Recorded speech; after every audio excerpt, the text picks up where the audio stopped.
Hello, I'm Akshata from SPM Polytechnic Kumte.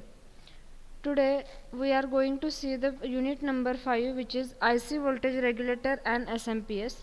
In previous few lectures we studied about the oscillators, which is nothing but the waveform generator. We saw the unit number 4, which is waveform generator.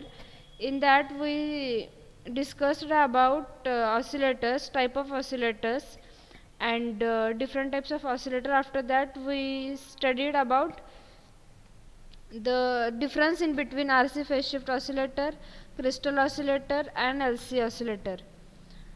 In this unit we are going to see what is the voltage regulator and which type of IC used for that, and the SMPS, which is switch mode power supply. This is the block diagram of voltage regulator. In this we give the AC supply to transformer. Transformer gives the AC output, which is having the less voltage than the supply voltage, is applied to bridge rectifier. Bridge rectifier gives the pulsating DC to the capacitor, and capacitor smooth this pulsating DC and gives this waveform to voltage regulator. And voltage regulator is nothing but the IC of regulator. Okay, in this we use the 7805, 7809, 7812 IC for regulate the voltage. यामध्ये काय आहे, ही block diagram मध्ये आपण AC supply दिलेला आहे.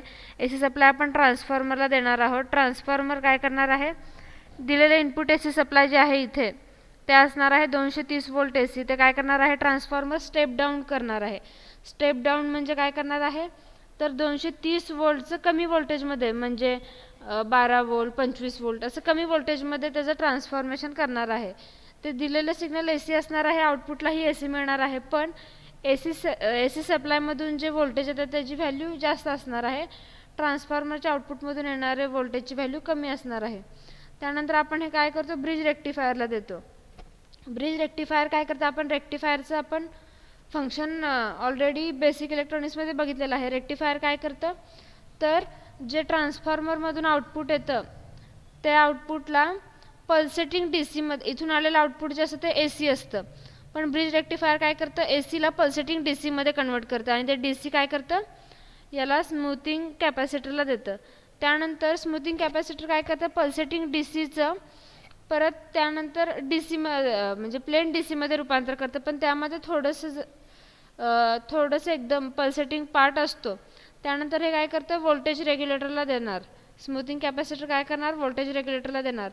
Voltage regulator काय करणार, त्याचं आउटपुट जे आहे ते लोडला देणार.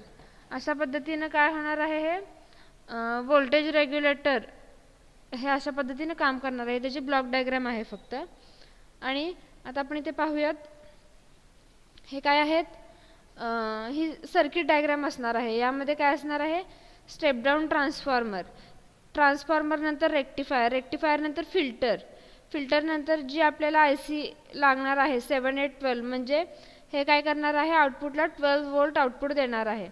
अशा पद्धतीनं हे काय केलेलं आहे, AC टू DC कन्वर्जन झालेलं आहे. इथे AC मधून स्टेप डाउन केल्यामुळे कमी व्होल्टेजचं AC तयार झालेलं आहे. हे कमी व्होल्टेजचं AC ब्रिज रेक्टिफायरला अप्लाय केल्यानंतर आपल्याला काय मिळणार आहे, असे पल्सेटिंग वेवफॉर्म मिळणार आहेत, पल्सेटिंग DC. त्यानंतर आपण हे जेव्हा कॅपॅसिटरला फिल्टरमधून आपण हे वेव्ह पास करतो तेव्हा आपल्याला हे असे स्मूथिंग वेवफॉर्म दिसणार आहेत, पण यामध्ये थोडासा रिपल पार्ट असतो, यामध्ये थोडा पल्सेटिंग पार्ट असतो. मग तो काय करणार आहे, आपण 7812 ला दिल्यानंतर आपल्याला असं कॉन्स्टंट DC इथे दिसत आहे तुम्हाला फिगर नंबर 5 मध्ये कॉन्स्टंट DC आपल्याला आउटपुट मिळतं. अशा पद्धतीनं हे काय करणार आहे, व्होल्टेज रेग्युलेटर काम करणार आहे. तर आता स्पेसिफिकेशन और performance parameter of voltage regulator काय आहे बघा. Load regulation, line regulation, output resistance, temperature stability factor, ripple rejection. यामध्ये काय आहे, लोड रेग्युलेशन म्हणजे काय असणार आहे, तर load regulation indicates the change in output voltage that will occur per unit change in load current. Output voltage किती change झालेला आहे with respect to change in load current, तुम्ही इथे लोड रेग्युलेशनचा फॉर्म्युला पाहू शकता. यामध्ये काय असणार आहे, नो लोड व्होल्टेज म्हणजे VNL, फुल लोड व्होल्टेज म्हणजे VFL.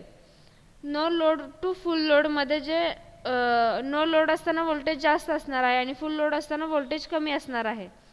आणि with respect to change in load current. Load regulation म्हणजे काय आहे, तर आउटपुट व्होल्टेज किती चेंज झालेला आहे with respect to change that will occur per unit change in load current असं असणार आहे. ओके, हे झालं लोड रेग्युलेशन. आणि हे एक्झामला खूप साऱ्या एक्झामला विचारलं जातं, लोड रेग्युलेशन आणि लाईन रेग्युलेशन. आता लाईन रेग्युलेशन म्हणजे काय, the change in output voltage with respect to per unit change in input voltage. मग अशी काय होतं, change in output voltage with respect to change in input current होतं, load current होतं. आता इथे काय आहे, change in output voltage with respect to change in input voltage. त्यामध्ये आता VL जे आहे ते चेंज इन आउटपुट व्होल्टेज असणार आहे आणि VS जे आहे ते चेंज इन इनपुट व्होल्टेज असणार आहे. IC व्होल्टेज रेग्युलेटरचं क्लासिफिकेशन काय आहे आता बघूयात. Classification of IC voltage regulators कसं केलेलं आहे, तर line regulation and switching regulator. Line regulator and switching रेग्युलेटरमध्ये फर्स्ट वन आहे फिक्स्ड व्होल्टेज रेग्युलेटर आणि सेकंड वन आहे ॲडजस्टेबल व्होल्टेज रेग्युलेटर. आता लाईन व्होल्टेज रेग्युलेटरमध्ये आपण दोन टाईप काय काय केले, फिक्स्ड व्होल्टेज रेग्युलेटर आणि ॲडजस्टेबल व्होल्टेज रेग्युलेटर. यामध्ये तुम्हाला आता नावावरूनच कळतं की फिक्स्ड म्हणजे काय असणार आहे, तर हे फिक्स कॉन्स्टंट आपल्याला जे आता समजा 5 व्होल्टची आपण जर IC घेतली तर 5 व्होल्टच फिक्स कॉन्स्टंट देणार आहे. आणि ॲडजस्टेबल व्होल्टेज रेग्युलेटर काय करणार आहे, समजा त्याला 5 ते 10 असं ॲडजस्टेबल रेंज असणार आहे. म्हणजे 5 व्होल्ट 6 व्होल्ट असं आपण ॲडजस्ट करू, जितकी व्हॅल्यू हवी आहे त्या रेंजमधली ती व्हॅल्यू आपण सिलेक्ट करू शकतो. हे टाइप्स ऑफ IC रेग्युलेटर झाले, fixed voltage regulator and variable voltage regulator. आपण पाहिले होते. इथला कुठला टाईप आहे, लिनियर रेग्युलेटरमध्ये fixed voltage regulator and adjustable voltage regulator. तर हे दोन टाईप आहेत ते.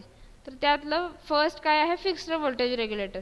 फिक्स्ड व्होल्टेज रेग्युलेटर, आता ही block diagram same as it is block diagram of voltage regulator असणार आहे. फक्त त्यात नवीन पार्ट काय सांगायचं तुम्हाला मला, तर इथे जे आहे आउटपुट व्होल्टेज ते कॉन्स्टंट 15 व्होल्ट मिळणार आहे. आणि तेच व्हेरिएबल व्होल्टेज रेग्युलेटरमध्ये काय असणार आहे, आता तुम्ही ते पाहू शकता 230 व्होल्ट सप्लाय आहे, त्यानंतर स्टेप डाऊन ट्रान्सफॉर्मर वापरलेला आहे, आपल्याला कमी इथं व्होल्टेज मिळालेलं आहे. त्यानंतर इथे कॅपॅसिटरमधून काय झालेलं आहे, हे रेक्टिफायर सर्किट आहे. रेक्टिफायरमधून आपल्याला परत कॅपॅसिटरला अप्लाय केलेलं आहे.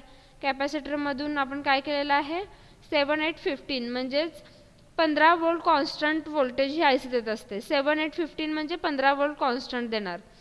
7812 म्हणजे कॉन्स्टंट 12 व्होल्ट देणार. 7805 म्हणजे कॉन्स्टंट 5 व्होल्ट देणार. 7809 म्हणजे कॉन्स्टंट 9 व्होल्ट देणार. अशा पद्धतीनं ह्या ICच्या नंबरवरून ते किती व्होल्टेज देतं हे डिसाईड होतं.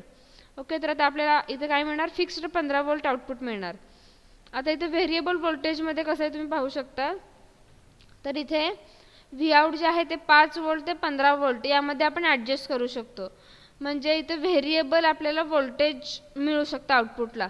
काही काही ठिकाणी रिक्वायरमेंट असते व्हेरिएबल व्होल्टेज रेग्युलेटरची, तिथं हे गरजेचं आहे. काय गरजेचं आहे, तर जे आपल्याला आउटपुटला मिळणार आहे ते व्हेरिएबल रेंज असायला हवी. म्हणजे 5 व्होल्टपासून 15 व्होल्टपर्यंत आपण आउटपुट इथे घेऊ शकतो. अशा पद्धतीने आपण काय करू शकतो, हे व्हॅरी करू शकतो voltage from 5 volt to 15 volt. हे फक्त रेंज अशी दाखवलेली आहे, बट आपण in between different voltage range आपण ते व्हॅरी करू शकतो.